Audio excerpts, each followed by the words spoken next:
Today is Sunday, January 12th, 2025, and this is episode 292 of the Defensive Security Podcast. My name is Jerry Bell, and joining me today, as always, is Mr. Andrew Kalat.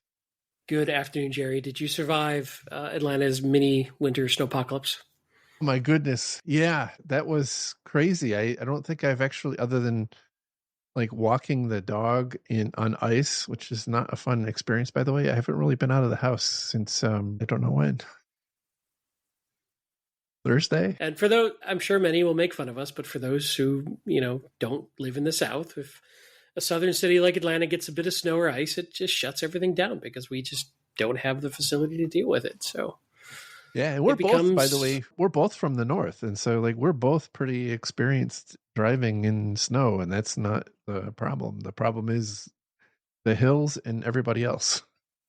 Yeah, and we tend to get ice more than we get snow because it's just not cold enough for just pure snow. So it's something I was explaining to my nephew about why we end up with ice, because of the inversions in the temperature as the snow is falling, it melts again, and then it turns into sleet or frozen rain. And anyway, it's the hills, the ice, and other people's inability to drive in winter just makes us all hunker down and get made fun of by the North.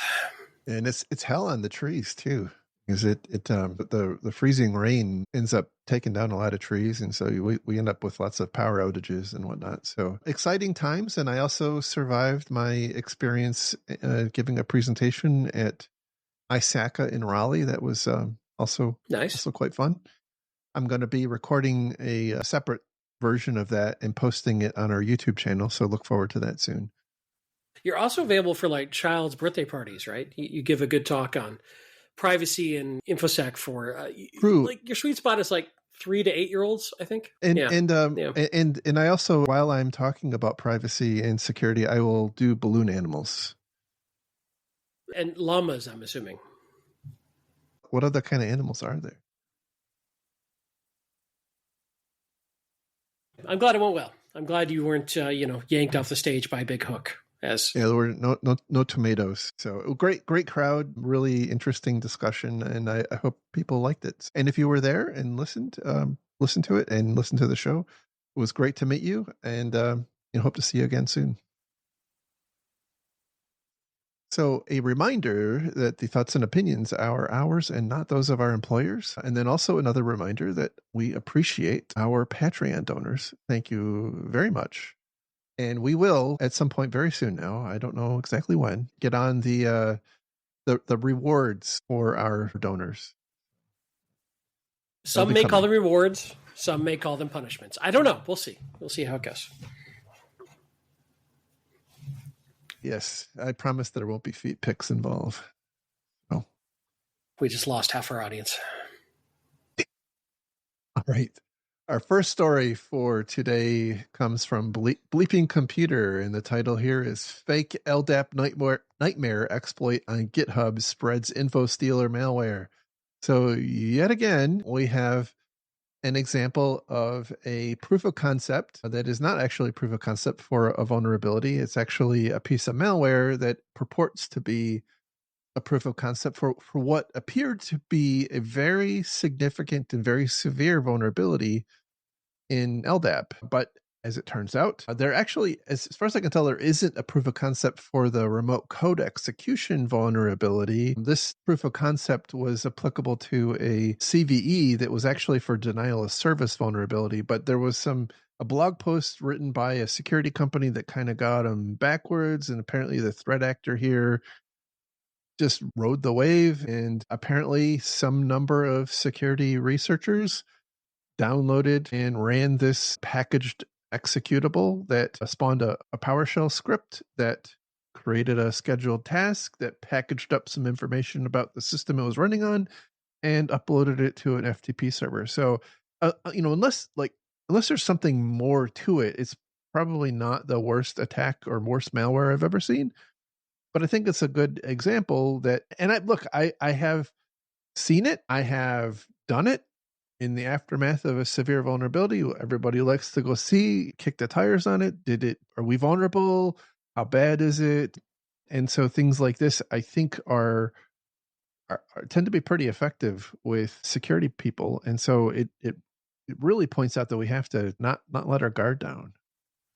I still go back to, and we were talking about this on the show a week or two ago. The fact that it's hosted on GitHub seems to lend it credibility and this illusion of safety. Yes. And that's just not the case. And yeah, it's effective. People out there looking for information. If you're a security researcher, grabbing something random from GitHub and running it as a POC is not all that uncommon or out of the ordinary. And now it's being used against us.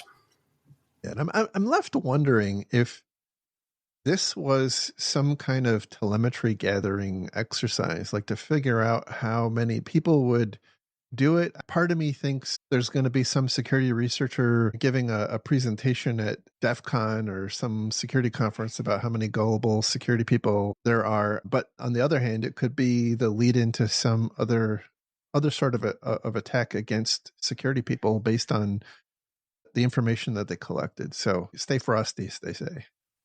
Yeah, there was a little bit of advice at the end of the article that I somewhat agreed with, which is try to review the code, upload the binaries, dividers, total. Try to have some review of it. But man, some of this stuff is so obfuscated. I don't know how much I don't know how often you're going to see something that's fairly bespoke trigger on virus total that easily and that quickly. I don't know. I think there's a level of skepticism we need to maintain. But this is such a niche area of these POCs that there's such a small amount of people grabbing relative to the entire population of folks on the internet. There's such a small amount of people who are grabbing and running these things. It's really difficult to rely on the wisdom of crowds, as it were, from an anti-malware perspective to flag these things. And I don't know. I still go back to, is at some point GitHub going to be forced to do something if their own brand starts getting maligned too much for hosting malware? I don't know. I interrupted you. Sorry. No. It seems like they're going to have to. I mean, it's by the way not an entirely different conversation that we've had about cloud providers and them needing to act more responsibly. Like it does. They're creating this ecosystem that can cause harm, and so they can hide behind, well, it's we're just facilitators here. But at some point, that probably will break down, if only in terms of reputation. I think that the takeaway for me is people are going to do this. I mean, security researchers are going to do this, but it's really important that you do it in an environment that is purpose built for that kind of testing, and including not allowing exfiltration. Like you should be running something like this in a test environment that doesn't allow outbound access and all the things, which I know is inconvenient. A lot less convenient than just like saving it to your desktop and trying to run it. I understand. Reddit and prod. But like, we're security people. This should not be, I don't know. It shouldn't be novel. Yeah, that's fair. All Have right. yourself a So good, sandbox to play with malware and run these things there. absolutely. All right. The next story comes from Forbes. And the title here is "Do Not Click: New Gmail, Outlook, Apple Mail Warning for Billions." Now, a lot of this seems to be very focused at what I'll call consumers who are using Gmail and Outlook and Apple Mail. But there was an interesting statistic in here which pointed out the number of people who are falling victim to phishing attacks apparently tripled from 2023 to 2024. And this company Netscope, who produced this report, is saying that there's about 8 out of every 1,000 users are clicking on malicious links, which is interesting. One, because it was a pretty big increase, but also because I'm really surprised that it's only 8. Every time we've run a simulation, typically you get like 20 to 30% of people falling for at least a simulation, but they're saying it's 1%. And interestingly, they're talking about more than just email-borne phishing. They're talking about coming in over other types of tools, whether they be like Slack or Teams or LinkedIn or other types of social media sharing sites, ads, search engines, malicious advertising, all that kind of stuff. They're adding all together, only getting 8 out of 1,000. I would agree it seems low. But it remains to be, or it remains a concern for sure. Um, they give some advice at the end of the article about, people should just not click on links, which is great advice unless your job is to click on links. I hate that advice. it's yeah, I think we as security professionals need to find a way to make clicking on malicious links not fatal to the company, because it's going to happen. And people click on links as part of their job, and that's what they need to do. Yeah, we can train folks. We can hopefully get them better at spotting or being a little bit more suspicious. But I think the better approach is, how do I make it not fatal? How do I protect the user from the bad guys and not put the onus completely on my user? And throughout the article, they talk about how this belief is that this is the result of cognitive fatigue. People are just bombarded with stuff coming in through all different venues. And so it's hard to imagine somebody who wouldn't fall victim. Again, I come back to 8 out of 1,000. This seems a little odd. And that's not something that you can train away. Like, what are you going to do in your annual security training? Do we start telling people, don't click on links unless you've recently had a meal? Because otherwise it kind of it gets a little absurd. People aren't robots. Their ability to detect things like this changes throughout the day and throughout the week, and based on what's happened at home and at work and so many other things. So I agree with you. Like, I think it is our task as security professionals and IT professionals to come up with an ecosystem where we're not reliant on people not clicking on the wrong link. Mm-hmm. Yeah, and just sort of to riff a little on your example of having eaten recently, what we found and what research has taught us is people have different levels of stress and cognitive ability and ability to spot malicious activity varies highly throughout the day and what they have going on. And one thing that I have often thought is, it doesn't matter how smart you are. This isn't an intelligence failing or moral failing. Somebody can find some sort of effective phishing technique that will work against any particular person at some point. And those who think otherwise probably have a touch of arrogance there that would not serve them well once they themselves also fall victim to this. And I agree with you. I think, not to get into a huge complicated topic, but I don't know how effective phishing training is for this sort of thing. I've always struggled with that as the answer. Now, the flip side of this is Netscope is a vendor who builds things like secure web gateways and other tools that are meant to help solve this problem. So, of course, they have an incentive to communicate this issue. But it plays out against what I see in the real world. So I'm not calling shenanigans on their post. And I think, especially with the rise of AI and those sorts of tools, typical tells that we saw with like poor English skills or misspellings or non-native speaking indicators are going to go away. And they're going to get more effective, and they're going to get more targeted, and they're going to get more precise and more specific. And the barrier to entry to make a really targeted phishing attack is going to go down. So it behooves us even more to find a way to help our users not be a victim. Or if they do get victimized, it's not overly damaging to the organization. Yeah, and I think it gets a lot more complicated when you talk about the perspective of an individual person and their home IT. But that's, I think, kind of outside what we can really help with here. It's an interesting article because they cover a couple of different topics, including an issue that's going on with PayPal. PayPal is, but that's really not a business topic. Although if you're interested in it, I would highly encourage you to read the article, because it's a dangerous world right now. Indeed. All right. So moving on to our next story, which comes from Bleeping Computer. And the title here is Treasury Hackers Also Breached U.S. Foreign Investments Review Office. I don't Which think... was Oh, go ahead. interesting. It's Yeah, interesting because we were told early on, like, they never went beyond Treasury. So, correct. Well, yeah. but again, we were... This, by the way, is the same threat actor that had hacked, allegedly, the U.S. telecom companies to Mm-hmm. spy on people through the warrantless surveillance facilities that telcos use.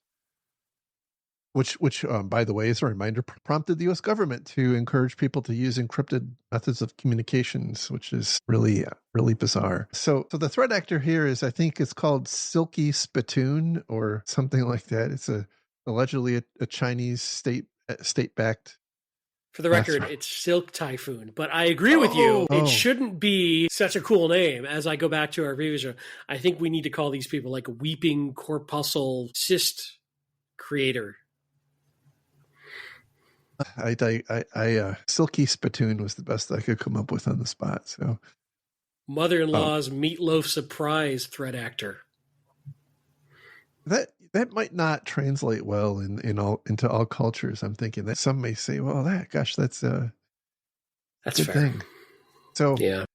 um, I don't know that we've had a show talking about what happened with the Department of Treasury, but there was a fairly high profile breach announced in the Department of Treasury, specifically in the Office of Foreign Assets Control, which is where, for those of you who don't know, that's where a lot of the restrictions on, uh, you know, who U.S.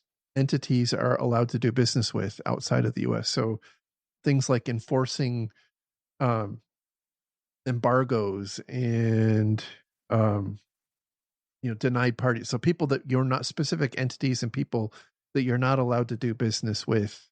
And this, by the way, if you've ever heard about ransomware actors, you're not allowed to pay ransomware actors because they're viewed as supporting this terrorism and whatnot. It is OFAC that is the vehicle by which those are individuals and entities are identified, but also enforced. And so uh, the story at the time was that this threat actor had breached the Department of Treasury's OFAC department through a Beyond Trust remote access support application using a stolen API key. There's really no indication of how they got the API key, but at the time, the story was that they got in and apparently they had breached some number of workstations at the Department of Treasury. But as you just said, at the time, the story is, well, that was it. They got in and that's that. But now the story has expanded out to include what's called CFIUS, because every government agency has to have an acronym. Now, this is the Committee on Foreign Investments in the United States. So they're the ones who decide whether or not a foreign entity can invest in or buy a U.S. company, usually for national security or economic purposes. So there's no indication exactly how they got in. It's unclear if they used the same vulnerability, but it's concerning to me that this particular threat actor just seems to be walking around somewhat unchallenged. Previously, all up in like 8 or 9 different major US telcos networks. And now they're continuing to find more and more parts of the Department of Treasury that they've impacted. Yeah, it seems if the theory is they're using this Beyond Trust remote access tool, perhaps go change all those keys if you use that. Just Yes. crazy idea. Cra- I know. crazy idea. So there's, by the way, there's no indication that Beyond Trust's software has any kind of a vulnerability. The allegation is that they're using some sort of stolen API key. Again, unclear how they got the API key. Maybe as a result of a vulnerability, maybe as a result of somebody posting some crap to GitHub. Who knows? I'm sure, because this is affecting a government agency, I'm going to guess that we will at some point have a readout on what happened, but we don't know at this point. And so my recommendation certainly is, if you use this software, and by the way, like we've seen this sort of thing happen before. Like this has echoes of SolarWinds. Yeah. From years ago. Like we need to be really careful when we're picking and deploying the tools that we use to manage our infrastructure. Well, to be fair, though, Beyond Trust had a good reputation, and we don't know that this is something like a SolarWinds situation yet. I don't want to throw Beyond Trust under the bus No. I too didn't soon. mean. Yeah, I didn't mean to imply that. More so that the tools that we use to manage our environments can be abused, and that abuse can come as a result of vulnerabilities in the products, or through perhaps our own negligence in how we set it up, or how we do or don't secure the authentication to it. But it's worth thinking through, like, do you have the right levels of protection around the thing that you're deploying like this, and Yeah, how are you or monitoring for it? have you threat modeled if a bad actor were to get access to this SaaS tool? How would I react? What could Yeah, I how do? would I detect it? How would I know? Right, right, and then what? How do I, investigate and evict them and then repair? There's, this is something sort of we've danced around this before. It's kind of like certain vulnerability management tools or other security tools that have very broad access to the environment to do their job could be a very interesting avenue for attack. And this we don't know. And because it's government, we'll find out in about 2029 by then. But nonetheless, this is one of those. This is an external access point that you're granting to a third party to do remote administration work, is my understanding of the tool being used here, or at least implied or understood or thought to be involved. That's great. That facilitates a lot of useful work, but also has risk that comes with it. And how do you mitigate that risk? Right. And I've said for a long time, one of the big fears I have is the weaponization of the centralized IT tools that we use. And again, certainly vulnerability scanners and management tools are examples of that. We've been beleaguered by Active Directory issues for forever and a day. There are many others. So we had, again, SolarWinds, and there's no indication or assertion that there's anything wrong with Beyond Trust.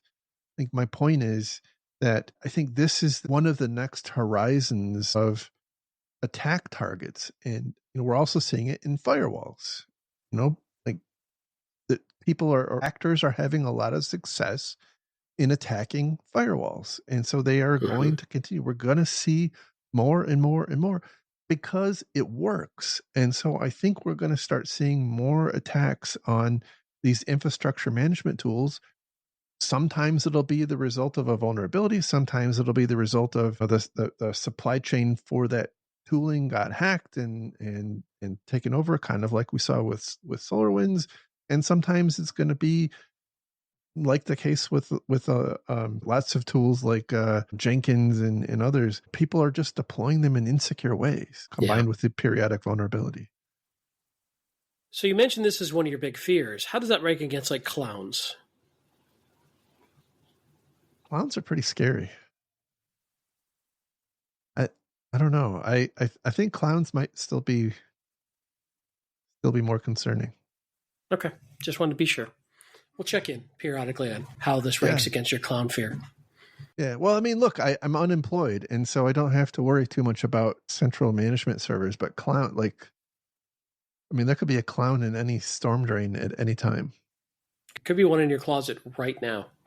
It's true. It's a good thing I don't have any closets in here. So, well, keep an eye out. Right. But we'll certainly learn more about what happened in the coming months and years. But again, one of the concerns I've got is this is very likely a nation state actor, right? We're the allegation is it's somebody associated with the Chinese government. We're going to pick apart the tactics that the adversary used here, And those tactics are going to be recycled by commodity or commercial threat actors who are doing less interesting stuff like installing ransomware or trying to steal information out of your S3 buckets or what have you. So just because this is a, super sophisticated actor and, none of us are running IT for the Department of Treasury, we don't have to worry about this salty spittoon. I think we have to pay attention and make sure that we're understanding what happened. And if it informs us in our security programs, we need to be making changes because I think we're going to see these sorts of tactics show up at our front door someday. Sure. I So, agree. So our last story for today comes from also Bleeping Computer. You can tell where I spent my time this week. The title here is Ivanti Zero. Not just a website, an entire phrase. That's right. Because I know you were building a new workstation this week. Yes. Hopefully, by the way, that new workstation solves some of the audio problems I've been having. So we will see. It's not certainly going to. It's not going to solve like my voice or the fact that I can't talk straight, but the content. It's not going to solve the content, but hopefully it'll solve things like the popping and whatnot. So I do it all for you guys. So anyway, title here is Ivanti 0-day attacks infected devices with custom malware. Speaking of firewalls and perimeter devices. So Ivanti is a common target or has a lot of issues, I guess is the best way I'll say it. Back in mid-December, this I think is obvious now in hindsight. I don't think it was understood at the time. Some threat actors had started exploiting 0-day in the Ivanti Connect Secure product, which is basically a VPN. And that was only patched, I believe it was about 3 days ago. I think it was on the 9th, the 8th or 9th of January. So it was probably a good 3 weeks at least that this was under active exploitation before a patch came out. Now there are other products that are also have serious vulnerabilities that have not yet been patched, but Ivanti's position is that, well, those shouldn't be exposed to the internet, therefore they're less critical, and we will have a patch out later in the month. So hopefully that makes a lot of assumptions in that statement. Hopefully that all makes you feel good. Now, Ivanti, by the way, for their part, they also say that the number of customers that were impacted by this attack was, quote, limited. I have seen statements from other security researchers who called it pervasive. And so as an example, there was some scans done that indicated up until very recently, there were about 3,600 of these Ivanti Connect Secure appliances exposed to the internet. And then now, since the patch has been released, it's dropped down to 2,800. So it's a little unclear to me, by the way, if that 2,800 is just the ones that are still vulnerable, or if people just got sick of the problem with them and took them offline completely. I don't know, but they this article goes into some pretty deep detail about the actual attack, where the adversary here is injecting some commands that disable a lot of the protections that Ivanti tries to implement, and then installs some malware, and then further goes and attempts to maintain persistence through things like disabling the ability for it to do automatic updates and whatnot. When you read this, the takeaway that I have is this was an extraordinarily targeted attack against this appliance. Like, they tailored the malware, they tailored a set of processes or procedures to disable security protections, and as well as what information they were trying to pull off of the device and then how to pull it off. So this was not like just an opportunistic attack. When you read what they did, this was well thought out, well planned, and pretty targeted against. And clearly clearly they knew the Ivanti software inside and out. Yes. And which makes me wonder, did they have an actual target in mind? And that this is air cover to distract from whoever the actual target is? Like somebody they were specifically going after that they knew had Ivanti, that, this is just a widespread, this just feels like a lot of work that seems to me like we've seen before when it was a very targeted attack against a very targeted organization by some very sophisticated threat actors.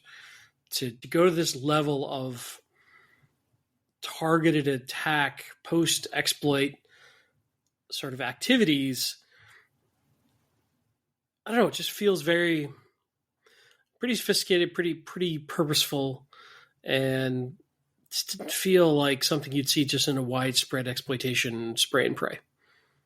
I think that's a good line of thinking. Some of the things they're doing is pulling back lists of users and obviously credentials to the extent they're user and password based and whatnot. So it is almost certain, almost certainly that they're trying to attack some number of known customers of Ivanti.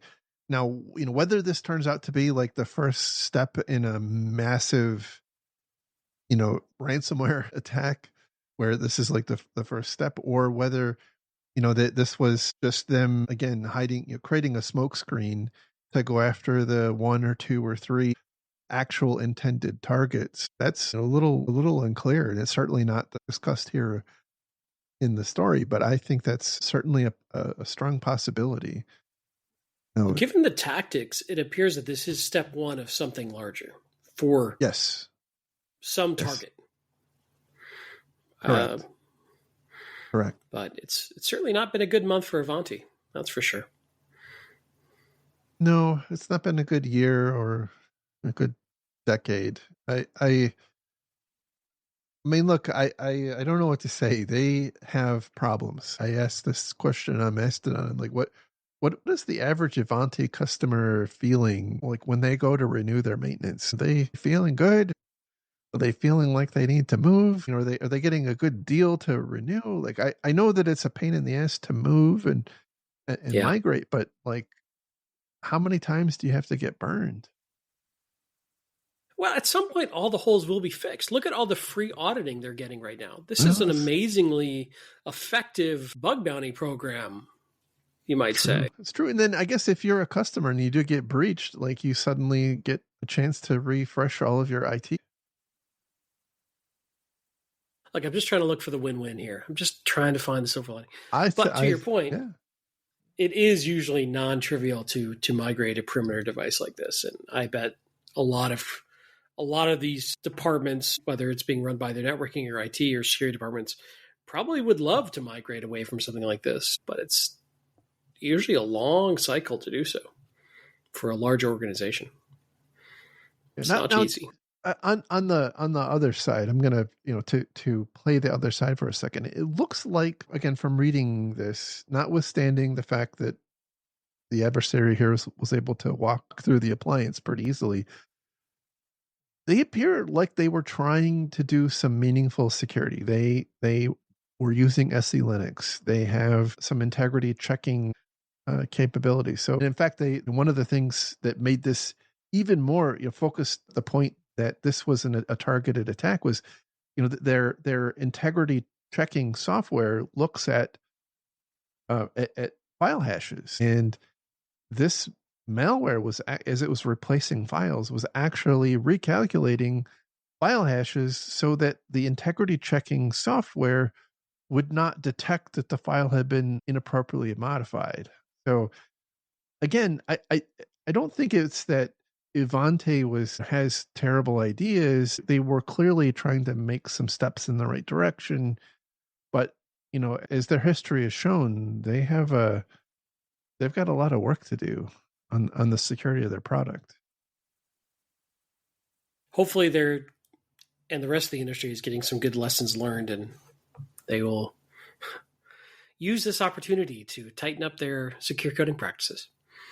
So, by the way, if you do have one of these devices, the recommendation is that whether or not you have any indication it was targeted or breached, the recommendation is that you do a factory reset and immediately upgrade it to the latest firmware version that is not affected. Now, I don't know any, there's no indication or no description of the actual process of the factory reset, but it looks like there are quite a few steps the adversary is taking to maintain persistence. So I would be a little bit concerned that a factory reset might not be enough. And I say that because we've seen this in the past.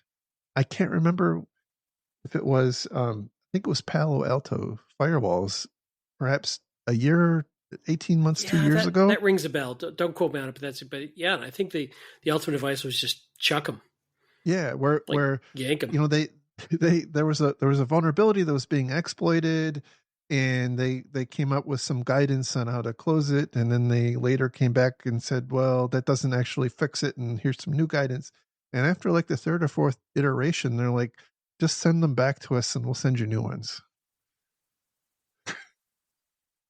So I don't know. I'm just, I don't know if that's the case here.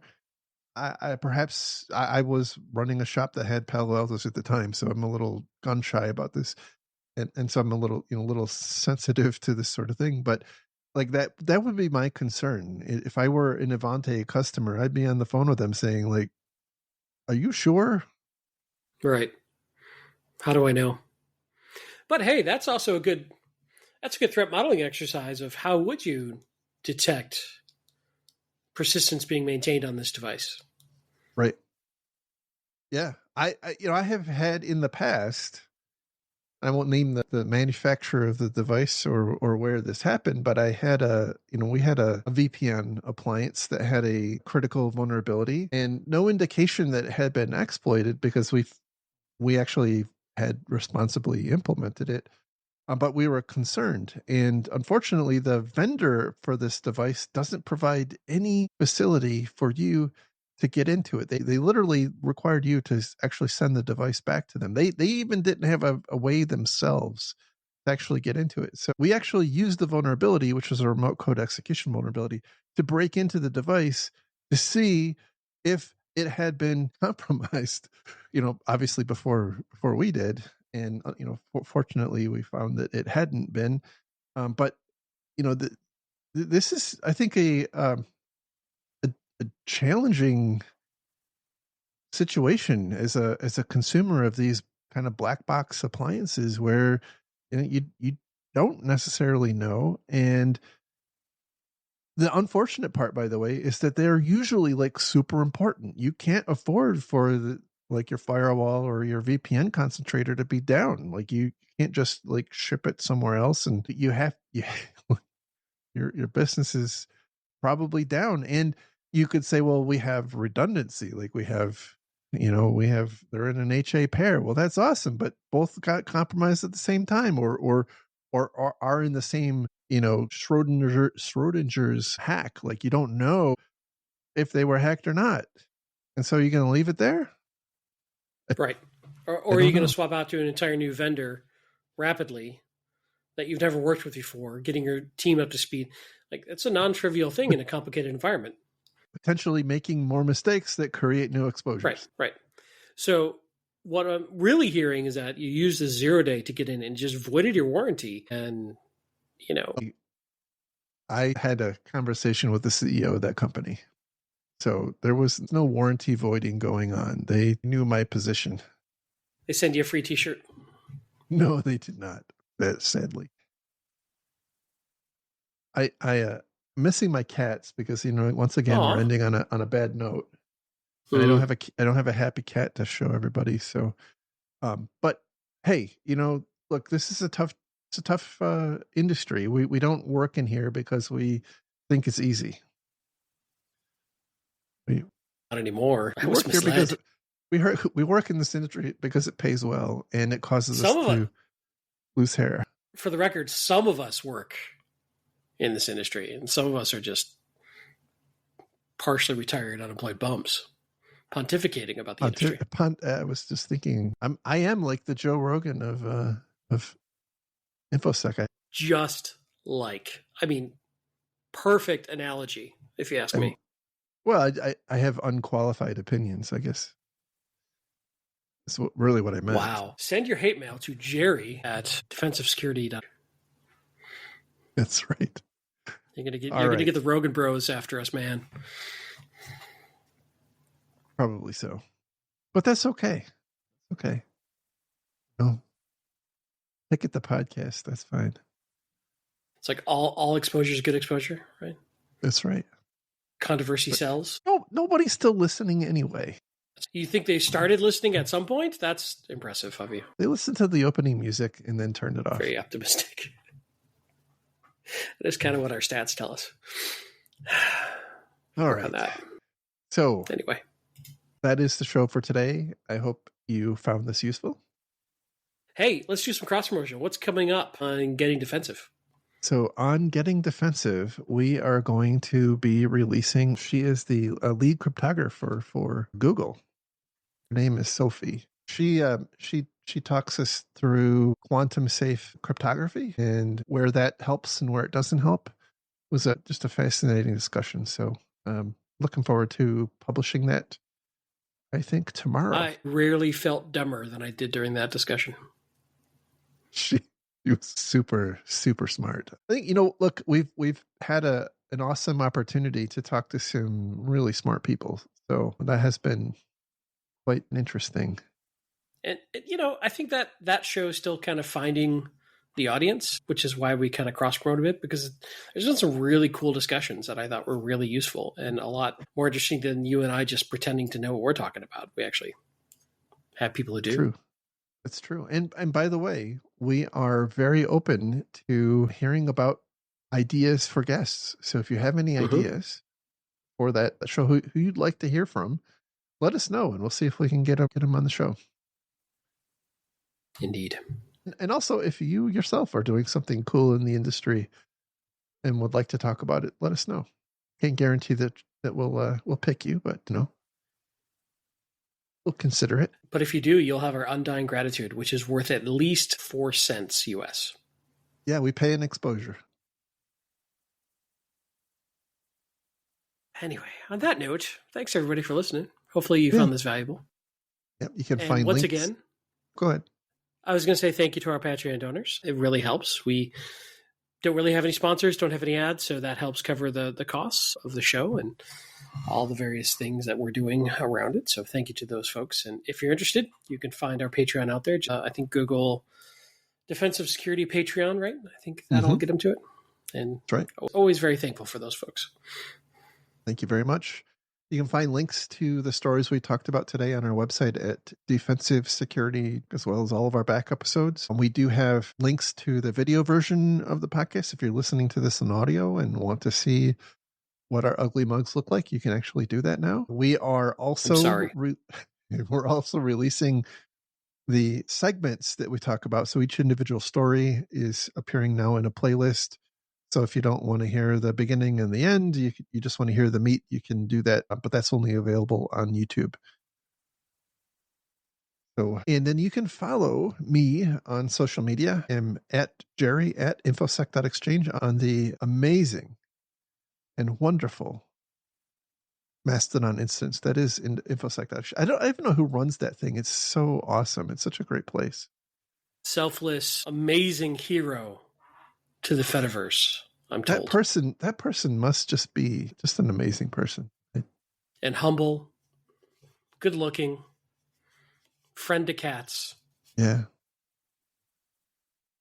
With good fashion sense too.